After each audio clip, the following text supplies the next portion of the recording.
দেশ ছাড়ার আগে বিমানবন্দরে সেলফি বিড়ম্বনায় পড়লেন বাংলাদেশের হাডিটার ব্যাটসম্যান লিটন কুমার দাস। মিরপুরে অনুশীলন শেষে যেতে চেয়েছিলেন যুক্তরাষ্ট্রে, কিন্তু অনুশীলন শেষ করে ফিরতেই পড়তে হয় দর্শকদের মুখে। যুক্তরাষ্ট্রে এবং ওয়েস্ট ইন্ডিজে অনুষ্ঠিত এবারে টি-20 বিশ্বকাপে খেলতে যাবেন লিটন কুমার দাস। তাই যাওয়ার আগে এয়ারপোর্টে সেলফি বিড়ম্বনায় পড়লেন তিনি। জিম্বাবুয়ের বিপক্ষে বাজে পারফরমেন্স করলেও রানে ফিরতে মরিয়া লিটন কুমার দাস। তাই তো নিজেকে প্রস্তুত করছেন মিরপুর স্টেডিয়ামে। এদিকে অধিনায়ক শান্ত বলেছেন, লিটন কুমার দাস বিশ্বকাপে আছে, সে যদি পারফরমেন্স না করতো তবুও তাকে দলে রাখতাম। লিটন কুমার দাসের মন খারাপ, সে জিম্বাবুয়ে সিরিজে ভালো পারফরমেন্স করতে পারেনি।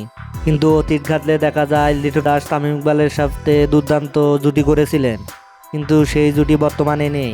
তাই তো লিটন কুমার দাস এবারের বিশ্বকাপে নিজেকে আবার নতুনভাবে চেনার চেষ্টা করছেন। সকলের ভালোবাসাও রয়েছে লিটন দাসের উপর, তাই তো তার জনপ্রিয়তা একটু কমেনি, তা বুঝতে পেরে আবার উৎফুল্ল তিনি। দর্শক, আপনি কি মনে করেন লিটন কুমার দাস এবারের বিশ্বকাপে তার আগের রূপে ফিরতে পারবে? তাহলে অবশ্যই আপনার মূল্যবান মতামত কমেন্ট বক্সে জানিয়ে দিবেন। ধন্যবাদ। আল্লাহ হাফেজ।